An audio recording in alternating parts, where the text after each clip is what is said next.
चिड़चिड़ करता है या गलत मार्ग पर चलता है।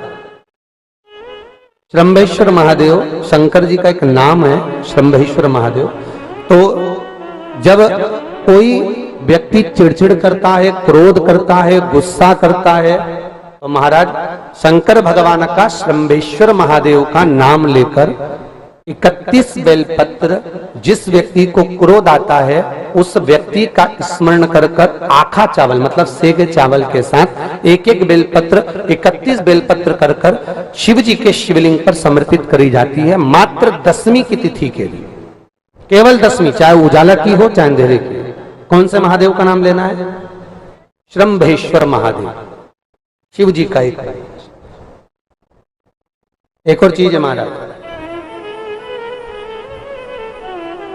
छोटे छोटे बच्चे रहते हैं, कुछ कुछ बच्चों को माता जबरदस्ती के भोजन कराती है, खिलाती है, ठोकती, मारती, खिलाती है।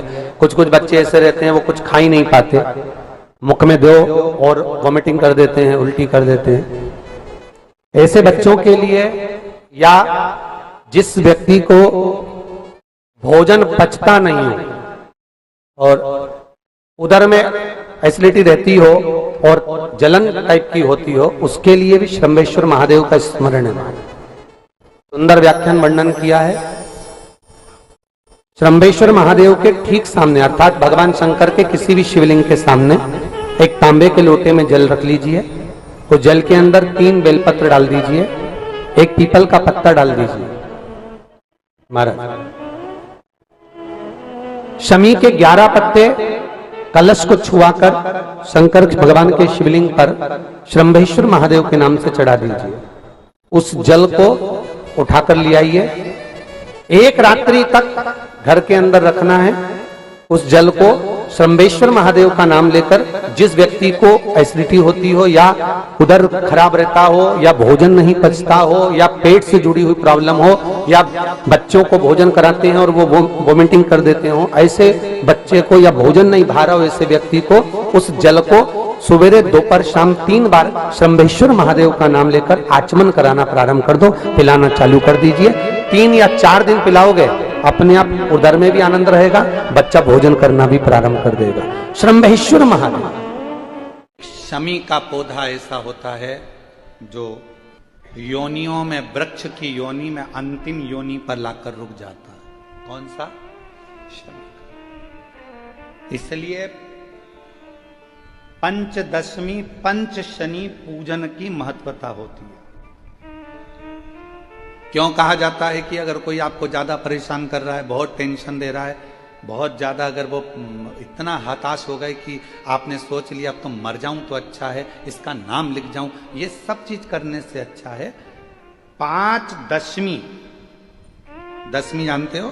5 दशमी, कोई सी भी 5 दशमी आप चुन लीजिए, परंतु वो दशमी अमावस्या के पहले वाली नहीं होना चाहिए, वो पूर्णिमा के पहले वाली दशमी। 5 कोई सी भी दशमी पर शमी के वृक्ष के नीचे जाइए, घी का दीपक लगाइए, शुद्ध जल तांबे के पात्र में लेकर जाकर अर्पित करिए।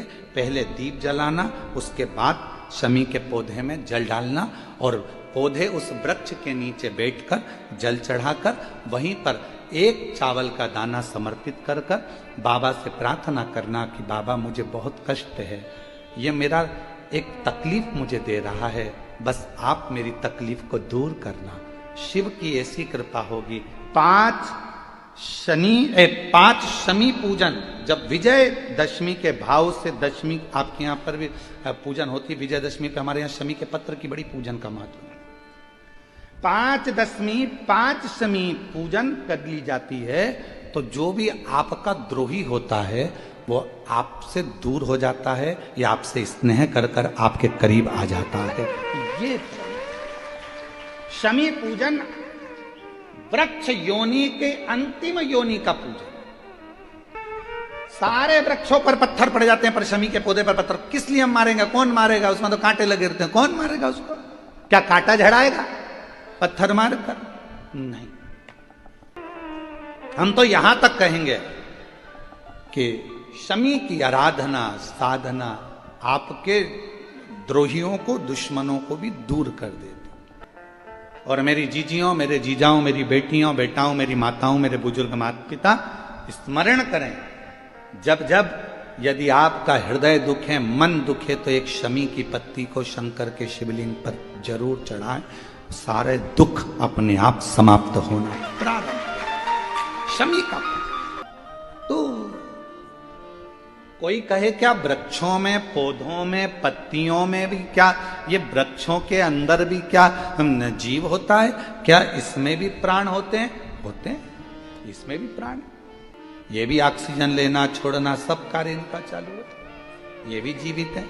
जल नहीं मिलेगा मर जाएंगे, जल गया समाप्त। तो महापुराण की कथा यहां तक कहती है, मंदिर में जल चढ़ाने जाओ तो अपने घर से जल लेकर जाओ। मंदिर में तो बाल्टी भरकर रखा रहता है, लोटा भी रखा रहता है, कलश भी रखा रहता है। मंदिर का पानी भरकर, मंदिर की बाल्टी में से जल भरकर शंकर भगवान को नहलाना सरल है। अपने घर से जल लेकर जब जाओगे तो घर का वास्तु दोष, घर का पितृ दोष और घर का काल सर्प दोष तीनों उस लोटे के माध्यम से जाएगा और शिव को समर्पित हो जाएगा।